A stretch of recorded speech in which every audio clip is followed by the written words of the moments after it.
Welcome back to the Deep Dive. Today we are plunging into, well, a fascinating stack of source material you've shared with us. Yeah, lots of stuff here. Articles, research notes, personal accounts. All centered around the ancient legends of fairy rings. That's right. And our mission, really, is to unpack all this, pull out the most compelling bits. And try to understand what these sources are suggesting about, well, hidden realities, portals, even time travel. Exactly. Bridging that gap between old folklore and some, frankly, pretty wild modern claims. Okay, let's dive in then. So, Yeah. the core idea right off the bat in these sources. Fairy rings. We all know the legends, right? Especially in Europe. Widespread, yeah. And the sources describe them, these ring-shaped areas, sometimes mushrooms, sometimes just bare earth. Or even like crop circles. Sometimes mentioned that way, yeah. Mm. But the main thing is this idea that they function as portals. Portals. So, stepping into one. Hmm. You're not in Kansas anymore, so to speak. Pretty much. The idea is you step out of our reality into another one, maybe a parallel dimension. And the sources connect this to other stuff too, right? Not just rings. Oh, yeah. They bring up pyramids, even tornadoes, which is strange. They cite these weird dematerialization stories. Like shampoo ending up in a locked car trunk. I saw that note. Exactly that kind of thing. Hmm. And, believe it or not, even claims about time-traveling dinosaurs popping up. Wow. Okay, so the sources are basically saying this portal thing is real, not just myth. That's the explicit claim, yes. A Okay. hidden aspect of how reality works, according to them. Right. And once you're supposedly in one of these rings, time gets weird. That's a huge part of it. A massive part. Time distortion. It comes up again and again in the folklore they cite. Like that story from Ireland, the horse rider. Exactly. Classic example in the sources. He rides near a ring, hears music, gets drawn in, thinks he's there for, what, a few minutes? Dancing, maybe? Yeah, something like that. But when he gets back on his horse, tries to go home, over 100 years have passed. Just like that. Friends, family, all gone. Yeah. It's a really unsettling idea. And the sources actually try to give this a name, a concept. They do. They talk about a zero-time reference shift. Zero-time reference shift. Okay, what does that mean? Well, they present it as this fundamental principle of the universe, something that makes time travel possible. But it's tricky. It has consequences. Big consequences, apparently, especially if you don't have the right tech or understanding to manage it, which leads to the next point. What happens when you come back after that time slip? Right, because the legends often mention something pretty dramatic happening then. The rapid aging thing. Exactly. You step out of the ring or off the horse in that story, and suddenly you age incredibly quickly. And the sources connect this to modern research, classified stuff. Yeah, this is where it gets really interesting, or maybe controversial. They bring up the Montauk Project. Ah, Montauk. Heard of it. Phoenix 3. That's the phase they mention, yeah.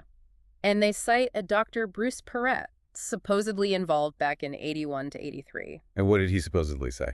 His alleged testimony, according to these sources, was that in their time travel experiments, if they sent someone too far into the future, when that person returned, their body would just rapidly age, all the way to their natural death point, almost instantly. Whoa, seriously? That's the claim, and they offer a theory for it. Go on. Something about an expanding cone between the physical body and the spiritual body.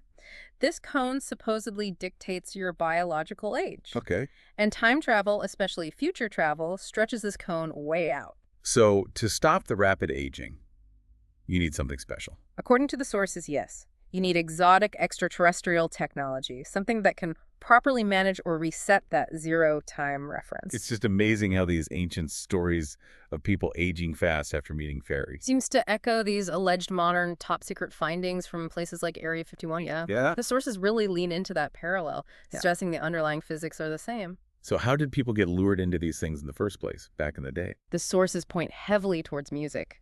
Strange, irresistible music coming from the rings. And there's that Welsh story they detail from the 1800s. Yes, the Vale of Neath. Two farm workers, Rise and Llewellyn, walking home. Rise hears the music, Llewellyn doesn't, right? Initially, yeah, Rise feels this pull, stays behind, and just vanishes. And Llewellyn gets blamed, naturally, thrown in jail. Right. But then someone who knows the local fairy legends suggests looking for a ring in the grass where Rise disappeared. And Llewellyn finds one. He finds a circle, steps onto it, and suddenly he can hear the music Harps, apparently. Beautiful music. And the story gets even stranger. It does. The claim is when the other people in the search party put their foot on Llewellyn's foot while he was in the ring. They could hear too? They could all hear the music then. That's the account. Incredible. And what about Rise? What was his experience inside? Well, when they eventually got him out, somehow the details vary. His story was that he'd been dancing and singing with little people. The fairies. Presumably. And for him, it felt like only a few minutes had passed. But he had been gone much longer. Exactly.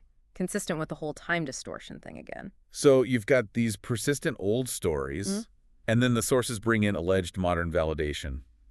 Insiders. Right. Back to Dr. Bruce Pritt, claiming he worked on Montauk Phoenix 3. What was his testimony about how they created portals? He allegedly said they used recovered tech, described as a UFO chair. A chair. Okay. Yeah. And combined it with things like meditation. The idea was to zero out certain brainwave patterns on graphs. Zeroing out brainwaves to open a portal. That was the claim, allowing them to target specific times and places and then send people through. And the sources mentioned something pretty dark about who they sent. Yeah, a really troubling claim is that they used vulnerable people, even kids off the street, for these experiments, and that many didn't come back. That's horrible if true. It is. Perret is presented as someone who then dedicated his life to studying the physics behind it all, looked into theories like Dr. Dewey Larson's reciprocal system theory. Which suggests time isn't just linear. Exactly, that it can have 3 dimensions, like space, in certain conditions, like inside these portals, maybe. And the sources claim time travel isn't just theory now, it's used. Routinely used. In secret programs. That's the bold claim. They say Area 51 projects specifically studied all this ancient fairy ring mythology. And concluded it was real. Confirmed it was real, according to the sources, based on actual phenomena they were observing or creating. This link between myth and secret tech is central, isn't it? Absolutely. And Perret supposedly added a detail. Inside that 3D time of a ring or portal, the direction you leave matters. How so? Exit a different way than you came in, and you could end up traveling through time. Because time has directions there, like space. That seems to be the implication. And they even claim Area 51 had a name for the little people often seen in these rings. What was it? Silicor. That's the term the sources attribute to them. The Silicor, huh. And they mention finding physical evidence, too. Tunnels. Yeah, this alleged discovery in Virginia, foot-tall tunnels that looked like old habitations, potentially built by these. Silicor. So who are these little people, according to the sources? They bring in another alleged insider, right? Pete Peterson. Yes, Pete Peterson, also presented as having worked at Area 51 or similar classified projects. And he described meeting one? Allegedly, yes. Being about 12 inches tall, humanoid. Details? Sat on a tiny chair on a table, had a really long nose like a nutcracker doll, spoke in a very high-pitched voice like he'd inhaled helium. Wow. And the clothes. This is memorable. Dressed like someone from the Renaissance, laces, tassels, the whole look. Seriously. Renaissance clothes. That's the description. And apparently, when Peterson asked why they dressed like that... What did the being say? Something like, I look great, why are you dressed the way you do? That's an ugly outfit. Huh? Okay, that's quite an encounter. And based on this, the sources float a theory. Maybe the whole Renaissance fashion trend way back when Was influenced by people seeing fairies dressed like that. It's a speculative leap, but yeah, that's the idea they put forward. That these legends aren't just stories. They're based on real encounters with beings from other realities. Okay, shifting gears slightly. The sources also talk about substances, ways to access these realms. They do. Specifically, certain psychedelics. The main one they focus on is the fly-agaric mushroom.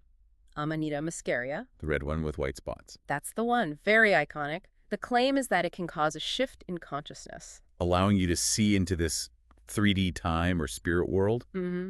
Make these beings visible. That's the idea presented. But it's crucial here the sources themselves stress this fly-agaric is dangerous. Poisonous, right? Very poisonous. Can cause horrible nausea, fevers, body aches, confusion. Not something to mess with. They mention it's linked to folklore, witch's brew, that kind of thing. And they get into specific chemistry details about preparing it. Yeah, and this is important too. They say cooking is needed, but then mixing it with certain things, carbonated drinks, olives, kimchi, even yogurt. What happens then? Allegedly, it converts the active molecule, muscimol, into something much worse, ibotenic acid, causes immediate violent projectile vomiting. Okay, message received. Extremely dangerous.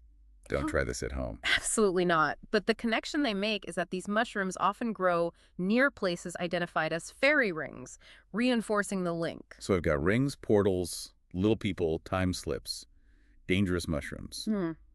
What about bigger structures, megaliths? Yes, the sources broaden the scope.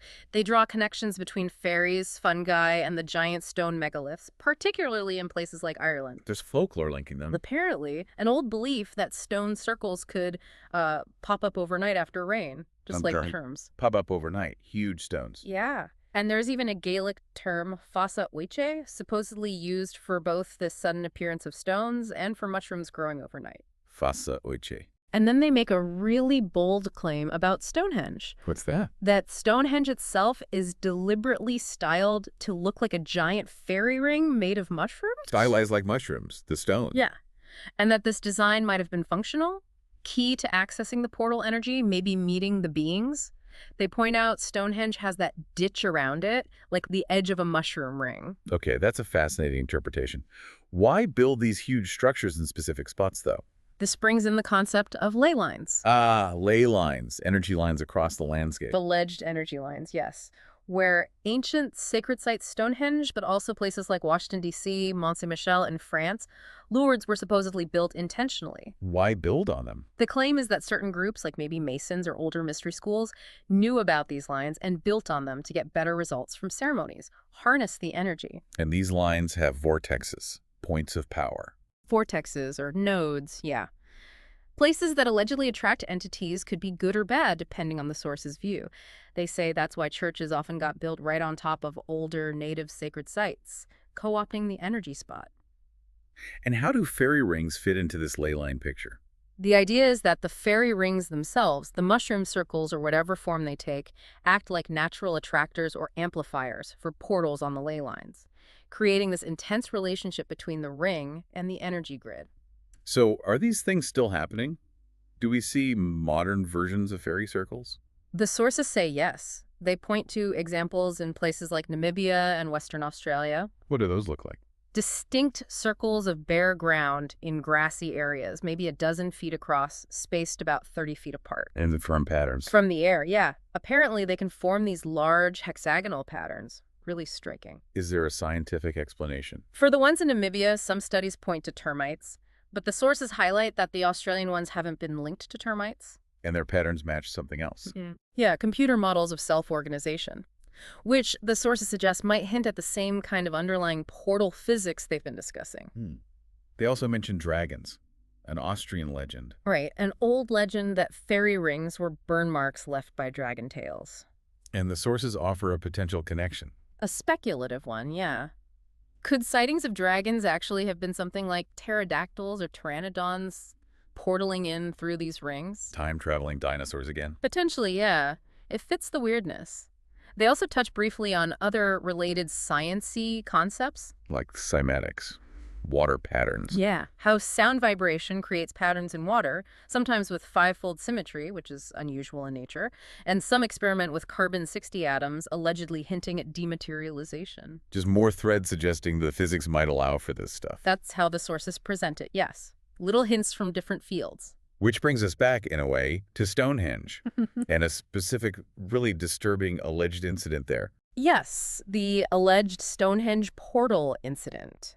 This is presented as a major documented event. When was this supposed to have happened? August 1971. A group apparently decided to camp inside the stone circle, illegally, of course. And it was a storm. A lightning storm, yeah. And according to eyewitness accounts, cited a policeman, a fireman nearby. What'd they see? They reported the stones and the whole area starting to glow. A brilliant bluish-white light that got incredibly bright, so bright they had to look away.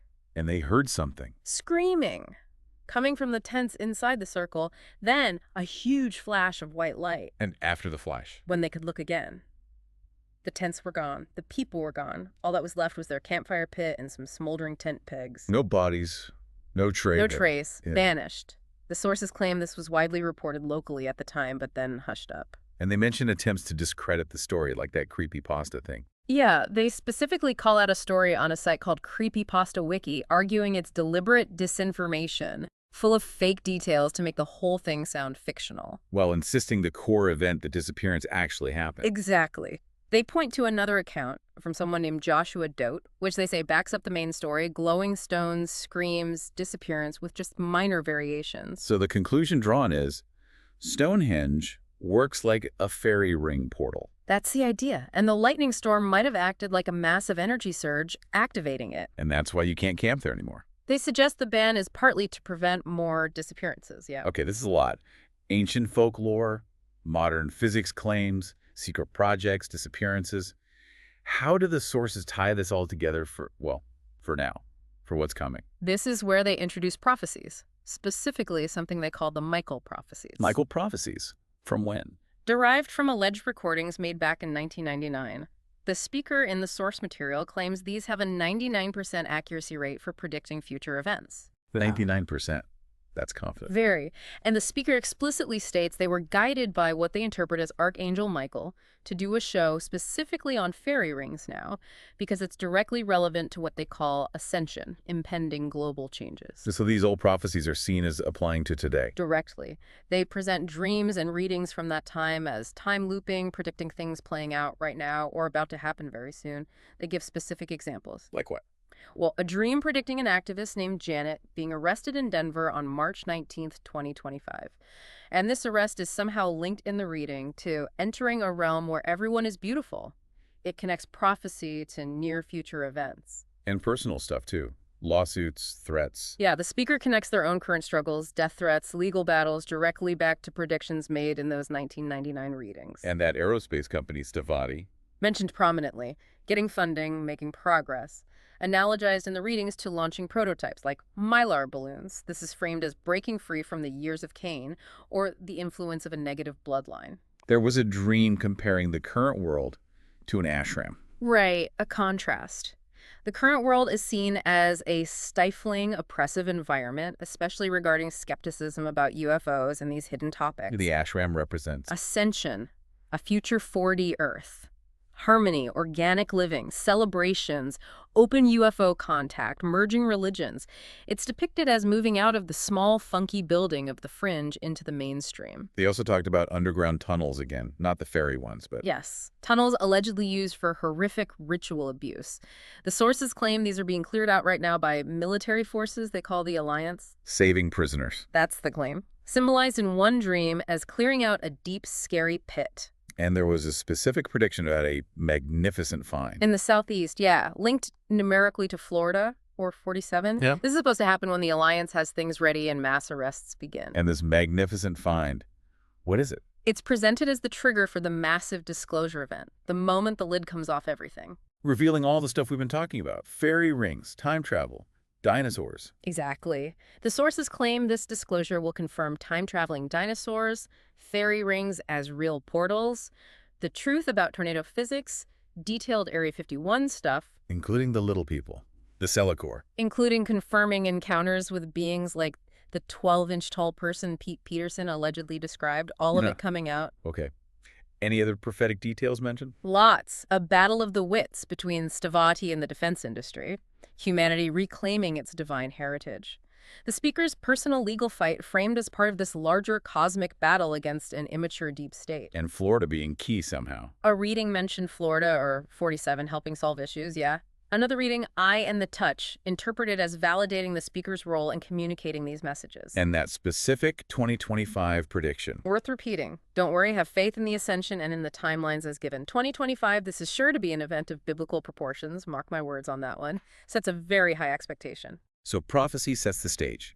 Then they provide current updates from this alliance. Yes, a stream of recent updates, often attributed to specific online posts or figures associated with this alleged alliance movement. Like messages from TG, usually taken as Trump, to BN, often seen as Netanyahu. Suggesting a break, cutting off a small country. That's the interpretation given in the sources, yeah. Cutting off support, possibly Israel, framed within warnings about a dangerous time needing prayer. What else? FBI releasing everything. A claim attributed to the FBI director about releasing everything in the near future, yeah. And that warning about a potential blackout. As a signal from the alliance. We are in control. That's how it's presented, yes. A reassurance message if things go dark. And Homeland Security announcing arrests. Even Congress members. Multiple pending arrests, potentially including sitting members, based on alleged body cam footage. That's another claim cited. Capitol tunnels again. Mentioned again, yeah. A sitting Congress member supposedly showing this creepy underground system beneath the Capitol.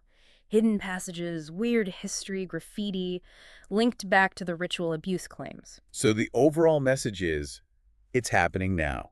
A war. That's the definite tone. An active war happening now. The DS is scrambling for cover. Saudi Arabia switching sides, becoming good guys. Elon Musk clones for entertainment. Did I read that right? Yeah, that was thrown in there. A strange aside about clone theories providing entertainment during the chaos. They keep hinting at imminent action, right? Acts forthcoming this weekend. Constantly building anticipation. Big developments expected. Talk of restructuring the UN into a new just world order. They acknowledge the term is loaded, but aimed at peace. What up those numbered posts? 34. Post 34 is cited, claiming the truth is so bad the public would revolt if they knew. That networks are being dismantled, abductions pause, describing the enemy as pure evil. And James O'Keefe wearing a bulletproof vest. Mentioned as part of the current drama, yeah. Attending a party with influencers while claiming to be in danger. Framed as suspicious or telling. Post 24. About deals being cut. Right. Claiming not everyone involved will go to jail. Deals needed because otherwise like 70% of powerful figures would be implicated. But emphasizing jail, not execution.